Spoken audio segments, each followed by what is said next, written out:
Bismillahirrahmanirrahim. Assalamualaikum warahmatullahi wabarakatuh. Alhamdulillah ala ihsanih wa syukrullah ala taufiqih wa amtinani. Asyhadu an la ilaha illallah wahdahu la syarika lahu ta'ziman li sya'nih wa asyhadu anna Muhammadan abduhu wa rasuluhu da'i ila ridwanih. Allahumma shalli alaihi wa ala alihi wa ashabihi wa ikhwanih. Mabatullah wa talibat KMI kelas 10 yang dimuliakan Allah Subhanahu wa taala. Alhamdulillah pada kesempatan kali ini kita diperkenankan oleh Allah melanjutkan kembali pelajaran kita.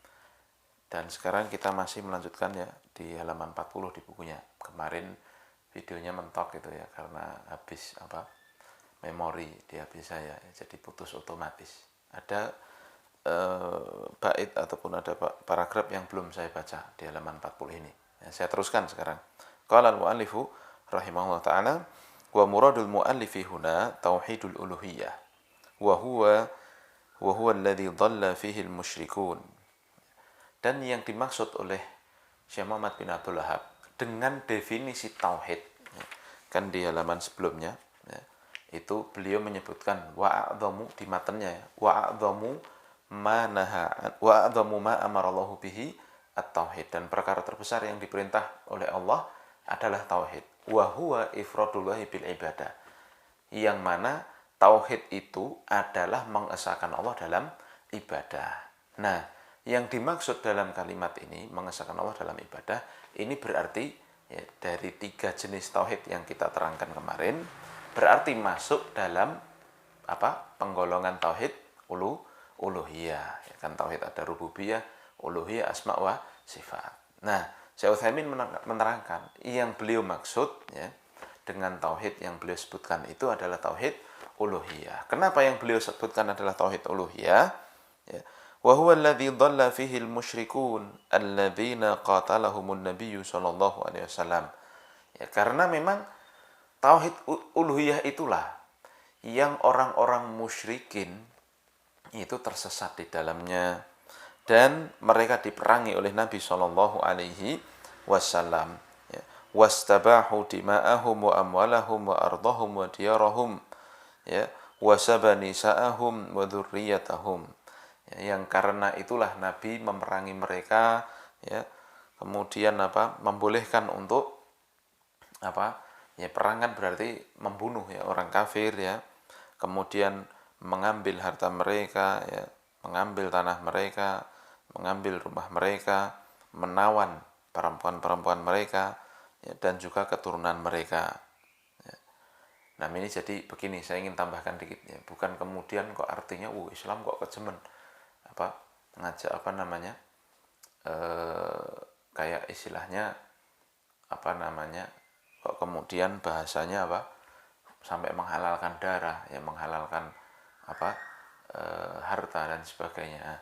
Inilah yang disebut dengan proses dakwah ya, proses dakwah ya. Tentunya Nabi SAW tidak kemudian serta-merta langsung ngajak perang begitu kan.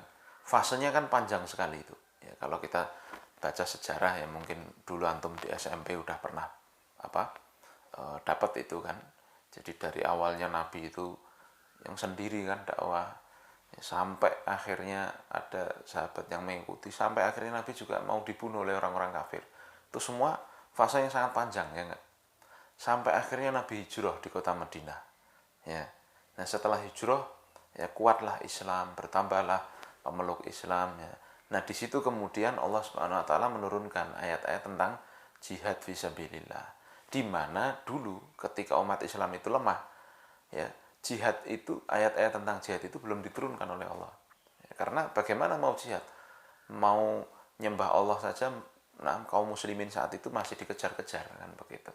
Nah, ketika ayat-ayat jihad sudah turun ya kan, nah disitulah mulai ya Nabi SAW ya berdakwah dulu. Sebelum jihad ini ada dakwah dulu, ditegakkan dakwah dan sebagainya, terus sampai akhirnya ya, di perang pertama kan perang Badar itu ya, Badar al-Kubra, perang Badar besar itu pun ya, kalau kita lihat sejarah, Nabi kan tidak niatnya tidak ingin untuk benar-benar semata-mata begitu, semata-mata mau membunuh Abu Sufyan dan golongannya, yang saat itu kan kafilah dagangnya Quraisy lewat, habis dagang dari Syam ya, lewat satu jalur perdagangan ya di dekat Madinah, lalu Nabi pengen ke situ dan para sahabat.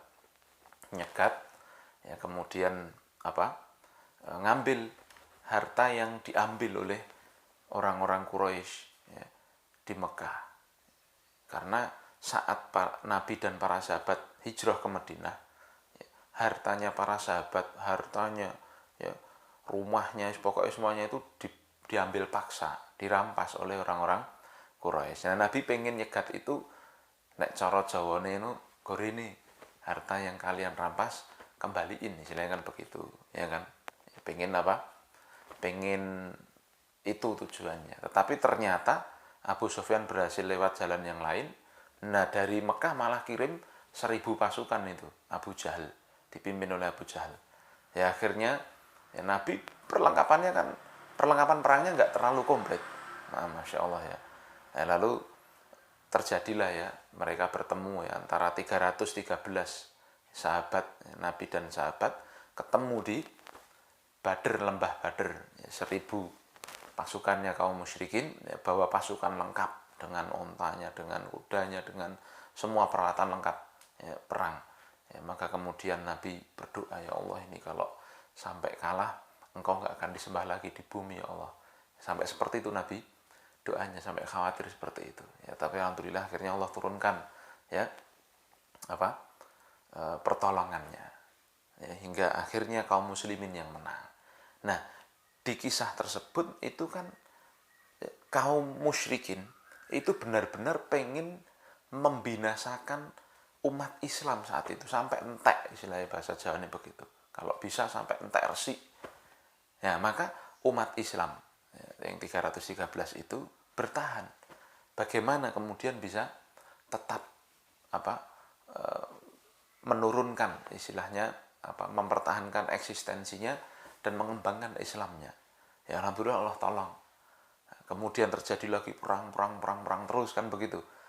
Nah, namanya perang, ya kan? Saya kembali lagi singkatnya. Ya, ini pasti ada sebabnya, ya kan? Nah, dan mentalitas kaum musyrikin ya seperti itu. Pengen menghancurkan Islam. Dan orang Islam ya, ini mentalitasnya top. Dan mereka tujuannya itu kalau mereka masuk Islam ya rasido perang, aslinya begitu kok.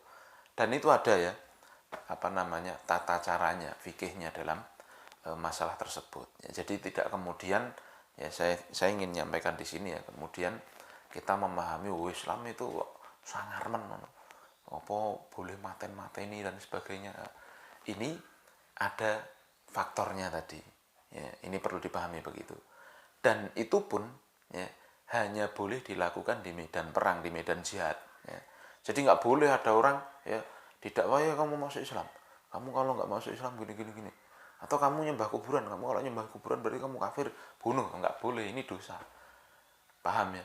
Perang ini itu nanti ada fikihnya, ada perang itu ada waliul amr yang memerintahkan untuk ngajak perang itu siapa, itu ada fikihnya sendiri. Ini penguasa yang sah, penguasa muslim yang sah mengajak jihad, nah ini baru ditaati ya. Nanti mau perang pun ada fikihnya lagi, nggak gacu bahasanya. Makanya kalau kita kaitkan dengan apa yang terjadi akhir-akhir seperti zaman kita ini ya, kita dengar ada bom, ada apa itu, nah itu ya bukan dari Islam seperti itu ya. Nah ya dari mana ya, itu ajaran bahaya bid'ah itu seperti itu ya, sampai meracuni pikiran orang ya, kemudian rela untuk mati konyol ya seperti itu ya. Itu tidak sama sekali ada tuntunannya dalam Islam. Nah, saya ingin kembali ke sini ya, inilah tauhid yang Allah memerintahkan Nabi untuk menegakkannya. Dan dengan itulah terjadi perbedaan antara kaum musyrikin dan kaum muslimin. Kaum muslimin yang ingin menyembah Allah semata, orang-orang musyrikin tidak mau menyembah Allah semata, sehingga dibolehkan, disahkan adanya jihad tadi. Paham ya? Itu kesimpulannya. Taib wa aktsaru ma yu'alijur rusulu aqwamahum ala hadzal nau'i minat tauhid. Dan perkara yang paling banyak yang para rasul itu ya tangani ya, para rasul itu ya sembuhkan dari kaumnya, itu adalah tauhid jenis ini, tauhid uluhiyah ini ya. Sebagaimana Allah mengatakan walaqad ba'atsna fi kulli ummatin rasulan an ya'budullaha wajtanibut taghut. Sungguh telah kami utus para rasul kepada setiap kaum. Apa misi utamanya? Tauhid uluhiyah. An ya'budullaha wajtanibut taghut. Agar mereka itu menyembah Allah semata dan menjauhi segala sesembahan selain Allah, ya, menjauhi taghut. Itulah misi dakwah para rasul, ya. Jelas ya. Nah, fal ibadatu la tasihhu illa lillahi azza wa jalla. Maka yang namanya ibadah itu tidak sah kecuali hanya untuk Allah semata. Ya. Wa man akhalla bihadat tauhid fahuwa musyrikun kafirun wa in aqarra bi tauhidir rububiyyati wal asma'i was sifat. Maka siapa yang rusak, ya, tauhid uluhiyahnya, yang salah tauhid uluhiyahnya, dia nyembah Allah tapi masih nyembah selain Allah, ya, maka, ya, dia tergolong orang yang musyrik, ya, tergolong orang yang musyrik, orang yang kafir, ya, walaupun dia itu menetapkan tauhid rububiyah dan tauhid asma wa sifat, ya. Falau farada anna rajulan yukirru iqraran kamilan bi tauhidi rububiyyati wal asma'i was sifat walakinnahu yadhhabu ilal qabri fayabudu sahibahu au yanzuru lahu qurbanan yataqarrabu ilaihi fa innahu musyrikun kafirun khalidun finnari. Qala Allah Ta'ala. Maka seandainya ada seorang yang dia itu menetapkan dengan penetapan yang sempurna dengan tauhid rububiyah dan asma wa sifat, tetapi dia pergi ke kuburan lalu dia menyembah penghuni kuburnya itu, atau dia bernazar atau dia bernazar untuk mendekatkan diri kepada si penghuni kuburan, ya, maka berarti dia itu ya orang musyrik, orang kafir, tidak sah tauhidnya. Dipahami ini ya. Nah, ini kalau bahasa saya ini ketentuannya. Adapun jika nanti menghukumi satu persatu orangnya, lah ini beda lagi ceritanya. Ini perlu penegakan hujah dulu, ya. Perlu penghilangan syubhat dulu. Ya, saya contohkan begini. Ada orang mengatakan, ya, dia itu Islam. Ya, dia mengikrarkan kalau Tuhannya Allah, dia nyembah Allah semata, dia tahu namanya asma wa sifat Allah. Tetapi dia itu nyembah penghuni kubur. Begitu gampangnya ya. Maka menurut Syekh Utsaimin, ya, ataupun bukan menurut Syekh Utsaimin, menurut agama Islam gitu gampangnya, ya, dan para ulama Ahlus Sunnah wal Jamaah, orang seperti ini musyrik. Enggak benar itu, batal ibadahnya. Ya, semua ibadahnya batal. Dan dia kalau musyrik kan dia tentu keluar dari Islam. Paham ya? Ini kaidah secara umumnya. Dipahami ini? Nah, akan tetapi jika diterapkan, kalau ada individu satu orang begitu, misalkan fulan, ya, dia itu karena nggak tahu, nah, dia ikut-ikutan apa, ngasih sesembahan ke kuburan dan sebagainya, ya. Nah, maka bagaimana menghukumi satu orang ini? Lah ini dia, ya, ini perlu mendudukkan permasalahan dulu. Kalau di Saudi ada qadhi, jadi dilaporkan ke qadhi itu, ya, Pak, itu ada yang nyembah kuburan tuh. Nah, nanti dipanggil sama hakimnya. Ya, kayak di Indonesia itu kan dikasih surat di hakim. Ya, nanti di sidang, ya, dikasih apa namanya? Yang benar tuh nyembah Allah, nggak boleh nyembah begini dan begitu. Ditegakkan hukumnya dulu. Kamu apa masalahmu? Oh, aku cuma ikut-ikutan. Nah, nanti qadhinya itu yang ngasih keputusan. Orang ini kafir atau tidak. Begitu. Ya. Kalau kafir kan dihukum malah apa, orang murtad kan begitu. Kalau tidak ya kemudian dia dibina kan begitu. Nah, maka tugas, ya, ataupun yang harus kita lakukan jika memang ada orang per individu seperti itu, ya kita nasihati, kita tegakkan hujah baginya. Pak, itu tidak boleh, ya, ini seperti ini dosa besar, ini syirik, ini begini. Kita tegakkan hujah baginya. Jangan kemudian kita ngafir-ngafirkan dia gitu. Woi Pak, kowe kafir loh, metu kok Islam kowe. Jangan dulu seperti itu, paham ya ini ya. Tetapi kita tegakkan hujah namanya. Pak, niki nun sewu, ini yang benar itu begini. Tugas kita begitu. Bukan kemudian kita, wah kowe kafir Pak, kowe begini. Ya. Nah, hati-hati. Ya, karena memang ini kadang orang itu salah paham. Ya. Orang kira, ajarannya ngerimen gitu. Belajar tauhid itu kok ngerimen. sampai orang-orang bilang yaitu paham Wahabi itu ngerimen gitu. Ya sebenarnya bukan paham Wahabi ini. Ini tuh paham salafus soleh ini. Ini para ulama dari zamannya Nabi sampai sekarang.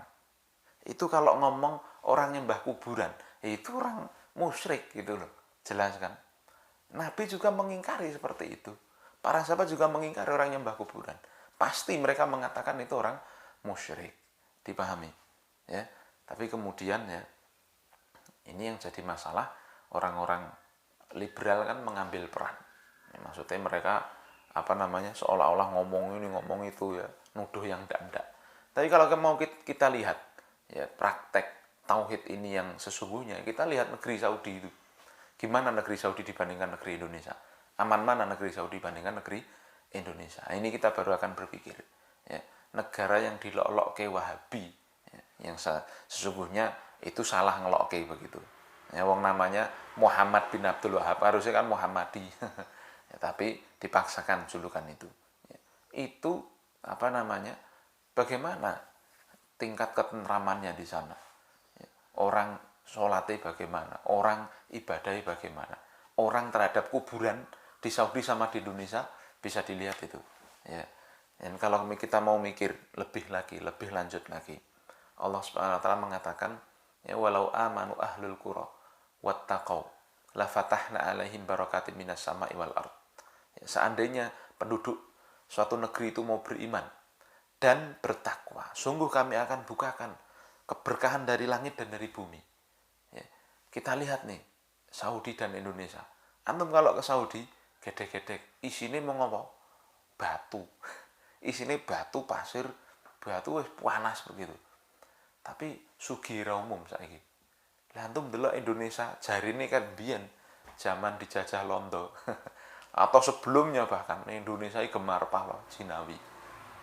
Nguncalke biji dadi pohon. Ning Saudi diuncalke mati. Tapi ternyata apa yang terjadi?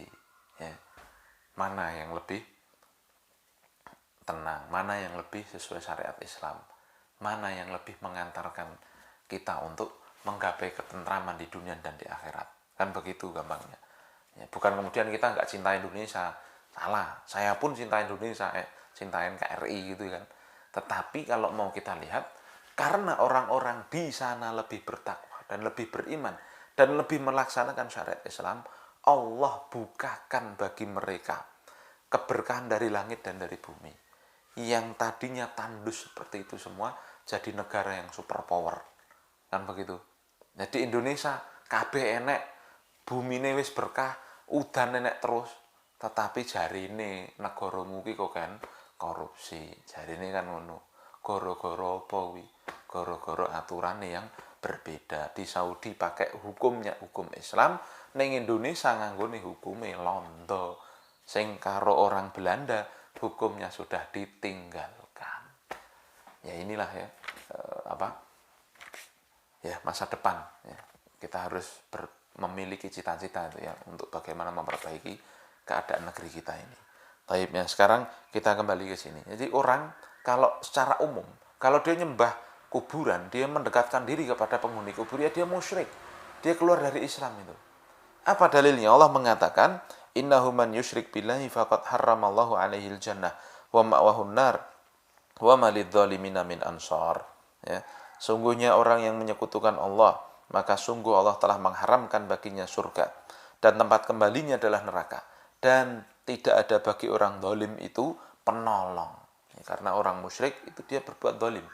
Ya, dia mengatakan Allah ya, atau dia menyembah selain Allah, maka dia melakukan kezaliman yang sangat besar. Wa inna ma kana tauhidu a'dhamu ma amara Allah li'annahu al-aslu alladhi yanbani 'alaihi ad-dinu kulluhu. Dan ya, sungguhnya tauhid itu ya, disebut sebagai ya, perkara terbesar yang Allah perintahkan manusia. Di perkara yang paling besar yang Allah perintahkan manusia itu tauhid. Kenapa? Karena tauhid ini adalah pondasi. Yang terbangun di atas pondasi itu agama seluruhnya. Walihada bada'a bihi Nabi sallallahu alaihi wasallam fi da'wati ila Allah wa amara man arsalahu lidda'wati an yabda'a bihi. Oleh sebab itulah pula Nabi memerintahkan, Nabi memulai ya dakwahnya itu dengan tauhid, dan Nabi memerintahkan utusannya pula kalau berdakwah itu dengan berdakwah dengan tauhid. Karena kalau tauhidnya benar, pondasinya benar, pondasinya kokoh, agamanya kokoh. Tapi kalau pondasinya sudah salah, bagaimana yang terjadi? Bangunannya ya juga akan salah. Ya, bangunannya tidak akan kokoh. Ya, itulah yang terjadi ya sesungguhnya. Maka ya kita bertauhid ini tidak main-main ya. Ini adalah perkara terbesar yang Allah perintahkan. Kemudian saya lanjutkan ya. Wa a'dhamu manaha anhu syirku, dan perkara terbesar yang Allah larang adalah kesyirikan. Apa itu kesyirikan? Wa huwa da'watu ghairihi ma'ahu. Kesyirikan itu didefinisikan oleh Syekh Muhammad bin Abdul Wahab adalah menyembah selain Allah bersamaan dengan dia menyembah Allah. Ya, jadi menduakan ibadah gitu. Saat yang bersamaan dia menyembah Allah, tapi saat yang bersamaan dia juga menyembah selain Allah. Dalilnya adalah firman Allah Subhanahu wa taala, wa'budullaha wa la tusyriku bihi syai'a. Sembahlah Allah semata, janganlah kalian menyekutukan Allah dengan apapun. Yang kita baca syarahnya, Syekh Utsaimin mengatakan, a'dhamu ma nahallahu anhu syirku. Perkara terbesar yang Allah larang adalah kesyirikan. Wa dzalika li anna a'dhamal huquqi huwa haqqullahi. Dan hal itu kenapa? Karena hak terbesar itu adalah hak Allah, ya, azza wa jalla. Fa idza farrata fihi al-insanu faqad farrata fi a'dhamil huquqi wa huwa tauhidullahi azza wa jalla. Maka kalau seorang itu meremehkan hak terbesar ini, yaitu hak Allah tadi, maka sungguh dia itu telah meremehkan hak yang terbesar. Dia meremehkan ya perkara yang paling besar, yaitu mengesahkan Allah itu. Ya, Allah Subhanahu wa taala mengatakan, inna syirka la dzulmun adzim. Sesungguhnya syirik itu adalah kezaliman yang paling besar. Dan juga Allah mengatakan, wa man yusyrik billahi faqad iftara itsman adziman. Siapa yang berbuat kesyirikan, siapa yang menyekutukan ibadahnya ya dengan selain Allah, maka sungguh dia telah mengada-ada dosa, dia telah mengadakan dosa yang sangat besar, dia memperbuat dosa yang sangat besar. Dan juga Allah mengatakan, wa man yusyrik billahi faqad dhalla dhalalan ba'ida. Siapa yang menyekutukan Allah, maka sungguh dia telah sesat dengan kesesatan yang sangat jauh. Juga Allah mengatakan, innahu man yusyrik billahi faqad harramallahu 'alaihil jannah wa ma'wahu nar wa man lidzalimina min ansar. Sungguhnya siapa yang menyekutukan Allah, maka Allah akan haramkan baginya surga. Tempat kembalinya pasti neraka, dan tidak ada bagi orang yang zalim itu penolong. Ya. Juga Allah mengatakan, innallaha la yaghfiru an yushraka bihi wa yaghfiru ma duna dzalika liman yasha. Sesungguhnya Allah itu tidak akan mengampuni dosa syirik, dan Allah bisa mengampuni dosa selain syirik ya. Nah, jadi dosa syirik ini sangat besar urusannya. Karena ini yang dilanggar adalah hak yang paling besar ya. Nah, juga Nabi SAW menjelaskan, a'dhamud dzanbi an taj'ala lillahi niddan wa huwa khalaqaka. Dosa terbesar adalah engkau jadikan tandingan bagi Allah, engkau jadikan sekutu bagi Allah, padahal dialah yang menciptakanmu ya. Dan juga Nabi mengatakan fima rawahu Muslim, dalam riwayat Imam Muslim dari sahabat Jabir bin Abdillah radhiyallahu anhu, man laqiyallaha la yusyriku bihi syai'an dakhalal jannah wa man laqiyahu yusyriku bihi syai'an dakhalan nar. Siapa yang ketemu Allah, ya ketemu Allah itu artinya mati dulu dia ya. Siapa yang mati ya, dalam keadaan dia itu tidak menyekutukan Allah sedikit pun, pasti dia akan masuk surga, kata Nabi. Dan siapa yang mati lalu ketemu Allah dalam keadaan dia membawa dosa syirik ya, maka apa yang terjadi? Dia akan masuk neraka. Ngeri kan? Nah, wa qala Nabi sallallahu alaihi wasallam, dan Nabi juga mengatakan, man mata wa huwa yad'u min dunillahi niddan dakhalan nar. Siapa yang mati dalam keadaan dia itu menyeru ya, berdoa kepada selain Allah. Jadi dia mati tapi masih nyembah selain Allah, maka pasti ya dia itu masuk neraka, kata Nabi. Karena yang dipakai di situ adalah dakhala, di situ fi'il madhi. Sebagian ulama mengatakan itu pemastian. Siapa yang mati memiliki sesembahan selain Allah, pasti akan masuk neraka dia. Hadis ini riwayat Imam Bukhari. Masya Allah ya. Ya, maka ini perkara yang sangat besar ya, hak Allah Subhanahu wa taala. Dan disitulah medannya setan yang paling besar pula untuk mengganggu manusia. Setan itu kan tujuannya apa? Ngajak manusia mlebu neraka kan. Nah, waliyadzubillah. Maka dari itu, medan itulah yang dia garap. Sawah itulah yang paling dia semangat untuk menggarapnya supaya orang itu jatuh dalam kesyirikan. Ya, paham ya ini ya? Maka ini adalah dosa terbesar. Ya, jika orang itu menyekutukan Allah Ta'ala. Maka jangan sampai ya kita meremehkan perkara ini. Karena ini adalah hak terbesar, haknya Allah Subhanahu wa Ta'ala. Kemudian Syekh Utsaimin melanjutkan. Wastadallal mu'allifu rahimahullah ta'ala li amrillahi ta'ala bil ibadati wa nahyihi anisyirki biqaulihi azza wa jalla. Dan penulis yaitu Syekh Muhammad bin Abdul Wahab berdalil dengan firman Allah Subhanahu wa taala yang memerintahkan untuk beribadah kepada Allah semata dan melarang dari kesyirikan dengan firman Allah wa'budullaha wa la tusyriku bihi syai'a. Sembahlah Allah semata dan janganlah kalian menyekutukan dengan satu apapun. Fa amara Allah Subhanahu wa taala bi ibadatihi wa naha anisyirki bihi. Maka di ayat ini jelas sekali Allah memerintahkan untuk menyembahnya semata dan ya melarang manusia itu untuk berbuat syirik ya. Wa hadza yatadammanu itsbatal ibadati lahu wahdahu. Ya, maka ini mengandung konsekuensi ya, bahwa orang itu wajib untuk menyembah Allah semata. Faman lam ya'budillaha fahuwa kafirun mustakbirun. Maka siapa yang tidak mau nyembah Allah, maka dia itu orang kafir yang sombong. Ya. Wa man abadallaha wa abada ma'ahu ghairahu fahuwa kafirun musyrikun. Ya. Dan siapa yang nyembah Allah tapi di saat yang bersamaan nyembah selain Allah, maka dia orang yang kafir yang musyrik. Wa man abadallaha wahdahu fahuwa muslimun mukhlisun. Dan siapa yang menyembah Allah semata, maka dia orang yang muslim yang murni ketauhidannya. Jadi terkait dengan nyembah Allah ini dibagi tiga oleh Syekh Utsaimin ini. Saya kasih tambahan gitu. Ini perlu kasih garis bawah ya. Tadi ya, siapa yang tidak mau nyembah Allah, ya maka dia itu kafir sombong. Satu, tidak mau nyembah Allah kan. Lalu yang kedua, dia nyembah Allah tapi nyembah selain Allah. Nah, dia kafir musyrik. Lah yang benar piye? Yang ketiga, dia nyembah Allah semata. Ini baru muslim yang musleh. Ya, muslim yang mukhlis. Ya, dipahami ya?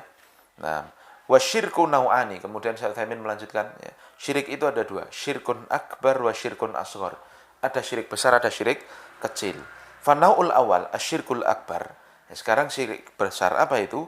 Wa huwa kullu syirkin atlaqahu syari'u wa kana mutadamminan li khurujil insani an dinihi. Yaitu syirik yang ditetapkan oleh pembuat syariat, ya, semua bentuk kesyirikan yang ditetapkan oleh pembuat syariat yang dikatakan oleh Allah dan Rasul sebagai syirik, ya, yang mengandung konsekuensi bahwa si pelaku kesyirikan itu akan keluar dari agama Islam. Ya. Paham ya? Jadi kesyirikan itu, syirik besar itu kalau dia lakukan, dia keluar dari Islam. Lalu syirik kecil yang kedua, asyirkul asghar wa huwa kullu amalin qauliyyin aw fi'lin, ya, fi'liyyin atlaqa alaihi syar'u wasfa syirki walakinnahu la yukhrij anil millah.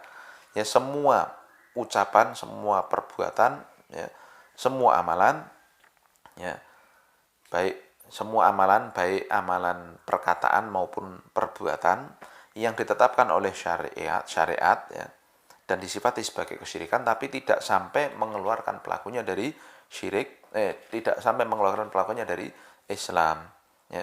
Wa alal insani al-hadharu minasyirki akbaruhu wa asgharuhu. Faqad qala ta'ala innallaha la yaghfiru an yushraka bihi.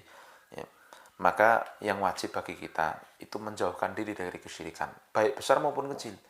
Ya, karena memang secara umum ya, Allah itu mengatakan Allah tidak akan mengampuni dosa syirik. Ya.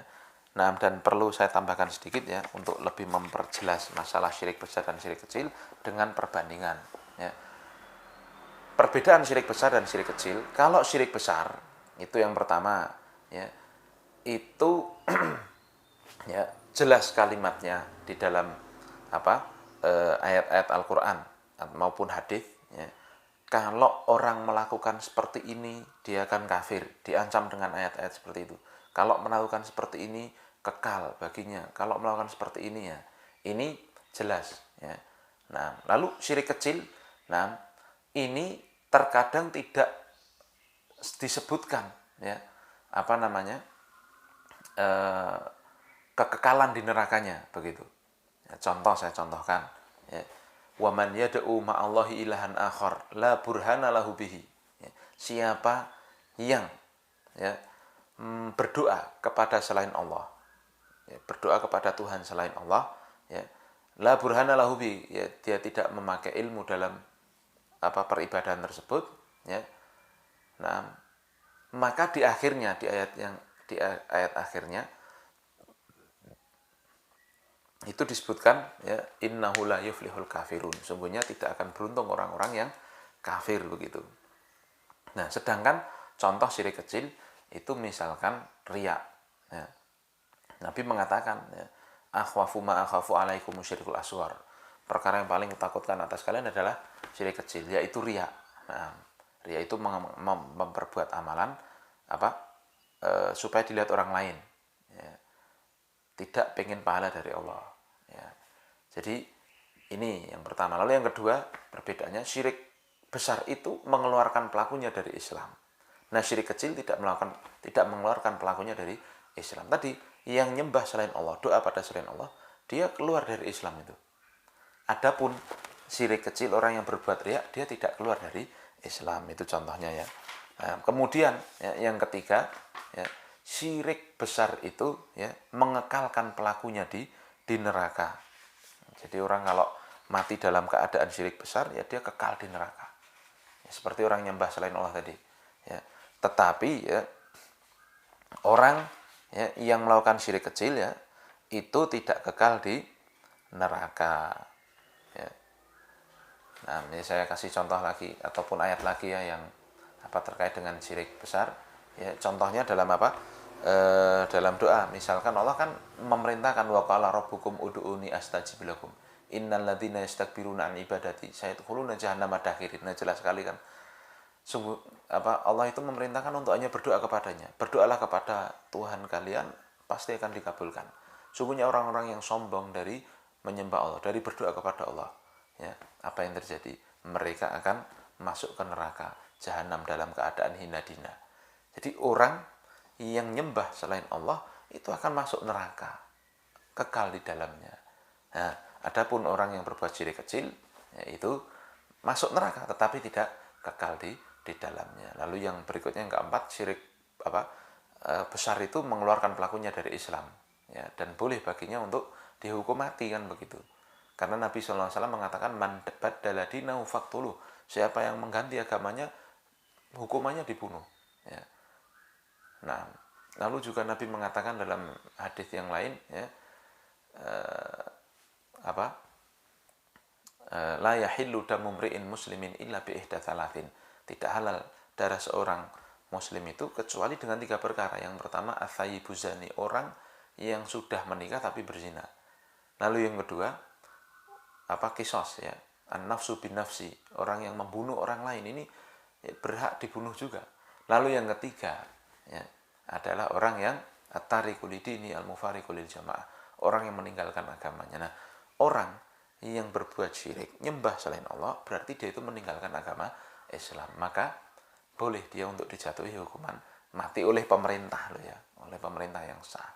Nah, adapun pelaku syirik kecil ya, karena itu tidak mengeluarkan pelakunya dari Islam, ya tentunya tidak boleh untuk dihalalkan, tidak boleh dihalalkan darahnya, tidak boleh dijatuhi hukuman mati, seperti itu. Dipahami ya? Ini untuk menambahkan ya, untuk kita tahu perbedaan syirik besar dan kecil.